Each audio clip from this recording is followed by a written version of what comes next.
कौन सा ऐशो आराम, काजू का तो आटा खाते हैं। आज हमारा किसान पिज्जा खाते हुए दिख रहा है तो उनको दर्द हो रही है, क्योंकि वो चाहते हैं ये गोबर खाएं और गोमूत्र पिएं। आप समझ रहे हैं, इसलिए वो उनको बर्दाश्त नहीं हो रहा है। इनका एक बेटा अगर सरहद पे कुर्बानी दे रहा है तो दूसरा बेटा कनाडा में पार्लियामेंट में सांसद भी है। मोदी जी की छवि है कहाँ? छवि तो मोदी जी की उस दिन खराब हो गई थी जिस दिन बीबी बाय बाय कर गई थी। मंत्री की नोटबंदी में 90 साल की माँ को जो अपना बेटा 2000 रुपए बदलने के लिए लाइन में खड़ा कर दे, लानत है ऐसे बेटे पर। CAA का जो नागरिकता आंदोलन कानून था वो धर्म के आधार पर आया, उसे धार्मिक रंग दिया और दिल्ली के दंगों तक में उसमें तब्दीली हुई। लेकिन ये किसान किसी एक धर्म का नहीं है, ये किसी एक धर्म को अपना अनाज देकर पेट नहीं पालता है। ये देश का अन्नदाता 135 करोड़ की आबादी का पेट पालता है। आज ये अन्नदाता हिल गया तो ये देश भुखमरी की कगार पे आ जाएगा। कानून लाए किस पे? लव जहाद, कानून लाए ट्रिपल तलाक, कानून लाए नागरिकता कानून धर्म के आधार पर, सारे बांटने वाले जहर वाले।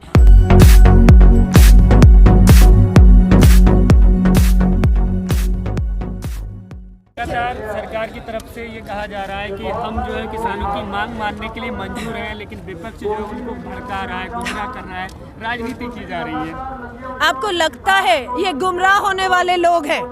ये कोई उंगली पकड़ के चलने वाले बच्चे नहीं हैं। ये देश का अन्नदाता किसान है। इनका एक बेटा अगर सरहद पे कुर्बानी दे रहा है तो दूसरा बेटा कनाडा में पार्लियामेंट में सांसद भी है, वहाँ का रक्षा मंत्री भी है।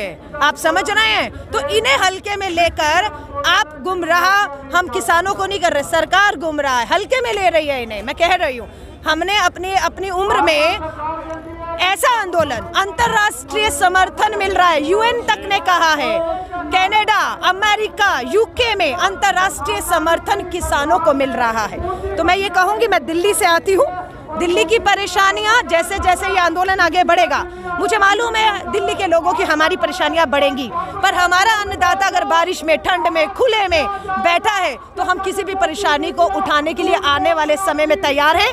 दिल्ली की घेरेबंदी होना बेहद जरूरी है, तभी ये सत्ता जो है जो दिल्ली में बिठाई है वो हिल पाएगी। कह रहे हैं मोदी जी की छवि खराब करने के लिए कुछ फॉरेन फंडिंग भी हो रही है। मोदी जी की छवि है कहाँ?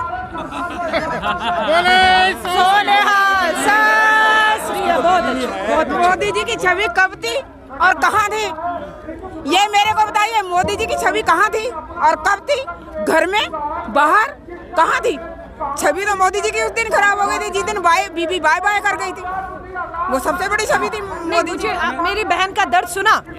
एक आदमी प्रधानमंत्री है, 90 साल की उसकी बुजुर्ग माँ को, लाखों की तनख्वाह प्रधानमंत्री की, नोटबंदी में 90 साल की माँ को जो अपना बेटा 2000 रुपए बदलने के लिए लाइन में खड़ा कर दे, लानत है ऐसे बेटे पर। कौन सी छवि, कौन सी छवि? आप समझ रहे हैं?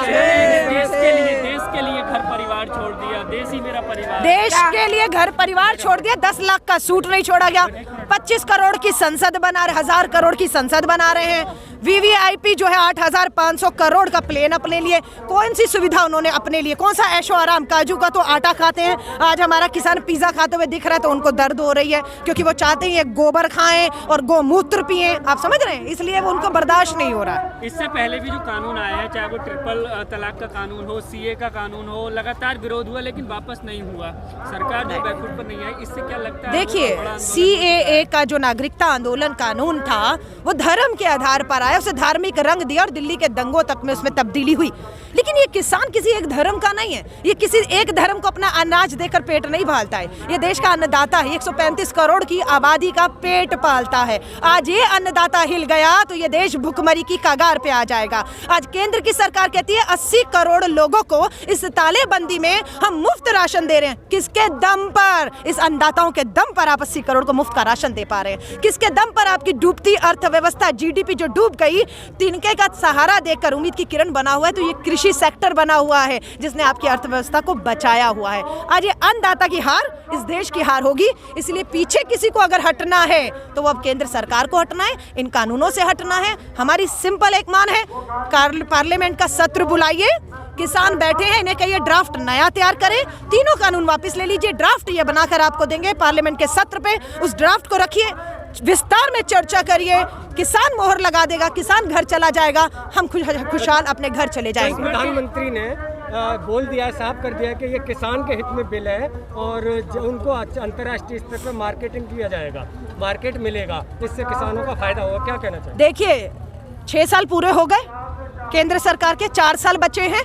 जब 6 साल में आपने कुछ ऐसा होते हुए दिखाया नहीं कि हमें लगे कि हाँ बाकी के 4 साल में हम उपलब्धि कर देंगे। किया क्या 6 साल में, मैं आपको बताती हूँ। कानून लाए किस पे, लव जहाद, कानून लाए ट्रिपल तलाक, कानून लाए नागरिकता कानून धर्म के आधार पर, सारे बांटने वाले, जहर वाले। कश्मीर में 370 आपने हटा दी, अब कह रहे हैं जाकर जमीन खरीदो। अरे किसानों की जमीन बिकने की बार आ गई है। आप कश्मीर में जमीन, वो जमीन हम खरीद पाएंगे? वो तो यही खरीदेंगे, MP खरीदे, तो मैं ये कह रही हूं, खरीदे, मोदी खरीदे, जोगी खरीदे, यही बिल्कुल खरीदे। सही कह रहे हैं। हम नहीं खरीद पाएंगे। बात क्या करोगे, बात हम कर रहे हैं। हम खरीदेंगे क्या? हमारी औकात है कि हम कश्मीर में जाकर जमीन खरीदे? सरकार अपनी प्राथमिकताएं तय नहीं इस देश में कर पा रही है। जब देश की अर्थव्यवस्था डूबी हुई है, बेरोजगारी, महंगाई, पेट्रोल डीजल 80-90 पहुंच गए, और आप 25,000 करोड़ की पार्लियामेंट, एक दरार नहीं है जिसमें आप फिजूल की खर्ची कर रहे हैं। 8,500 का हवाई जहाज। हमारा ये कहना है कि सरकार अपनी प्राथमिकताएं तय करे। आज उसकी प्राथमिकताएं क्या है? आज दिल्ली का मीडिया में क्या चल रहा है? बंगाल का चुनाव इनकी प्राथमिकता, पहले बिहार था अब बंगाल है। अब इनकी वजह से एक और साजिश होगी, ये इनके ऊपर डालने वाले हैं। अब आने वाले समय में दिल्ली और हरियाणा में कोरोना बढ़ेगा और कोरोना का ठीकरा इनके सिर पर फोड़ा जाएगा। लेकिन आज बिहार के चुनाव में और अब बंगाल में देखिए रोड शो हो रहे हैं, संघ प्रमुख पहुंच चुके हैं, गृह मंत्री पहुंचने वाले हैं, नड्डा बैठे हुए हैं। वहां कोरोना नहीं फैलता है। जहां किसान आके अपने हक अधिकारों की बात करता है, आप उसे कुचलने के लिए कोरोना का बहाना कर रहे हैं। स्मृति ईरानी ने टेलीविजन डिबेट में बैठ के कह रही थी किसान सम्मान निधि योजना का वो जिक्र करते हुए कि हमने लाखों किसानों को करोड़ों रुपया दिया है। देखिए स्मृति ईरानी जी को मैं कतई भी एक गंभीर मंत्री मानती ही नहीं। वो जब उनको आपको मैं बता रही हूँ सुर्खियां बटोरनी हो तो आज सारे चैनल में, छोटे छोटे चैनल पे भी जाकर इस कानून पे वो बात कर रही हैं, है ना? आप समझ रहे हैं? तो उन पे आप भरोसा मत करिए। वो सिर्फ एक दिखाने के लिए हैं कि कभी निर्मला सीतारमण को आगे करिए, कभी स्मृति ईरानी को। खोखले हैं, उन्हें खुद इस कानून की बारीकियों के बारे में पता नहीं है। अगर कोई किसान चाहे मुट्ठी भरी है तो अंदाता ही ना कितने किलोमीटर की दूरी पर है, आइए ना बात कर लीजिए। हमें और क्या चाहिए? हमें चाहिए किसान संतुष्ट हो जाए। अगर ये संतुष्ट होकर घर चला जाता है, हमें और कुछ नहीं चाहिए। एक सवाल है कि हर चीज अडानी अंबानी को क्यों बेची जा रही है मोदी का? देखिए इसलिए उन्हें बेची जा रही है क्योंकि जो सत्ता में बैठे हैं उन्हीं के पैसों से बैठे हैं, वो उनका कर्ज उतार रहे हैं। उनके ऊपर इन किसानों का कर्ज नहीं, अडानी अंबानी का कर्ज। आपको याद है जब नरेंद्र मोदी जी गुजरात के मुख्यमंत्री थे और दिल्ली जब आ रहे थे प्रधानमंत्री का सपना लिए, किसके हवाई जहाज में बैठकर आए थे? कौन बगल में बैठा था? अडानी बैठा था और अडानी के प्लेन में गुजरात से दिल्ली आए थे। तो जिसके पैसों पर कर्जे से ये सरकारें इनकी बनी है, 500 मुख्यालय देश भर में बन रहे हैं, तो उनका कर्ज उतार रहे हैं। लेकिन देश किसानों का कर्जदार है, इसलिए देश इनके साथ खड़ा, इनका कर्ज उतारने के लिए। आज मेरे जैसे आदमी जो है दिल्ली से चलकर इधर खड़ा है क्योंकि मेरा कर्ज है। आज मैं इन लोगों की वजह से हमारे घर तक लोग पूछते हैं अलका लांबा जी ये बताइए रबी और खरीफ की फसल में क्या फर्क है? चावल की और गेहूं की फसल की ऊंचाई कितनी है? पानी कितना लगता है? इन लोगों ने, किसानों ने हमारी थाली तक इतनी आसानी से खाना ला कर रख दिया कि सच में हमें पता ही नहीं कि अंतर क्या होता है। ये कर्ज है इनका हमारे ऊपर। अगर हमें खुद ये करना पड़ता तो शायद हमें भी पता लगता। एक सवाल है, यहाँ पर 11 किसानों की मौत हो गई।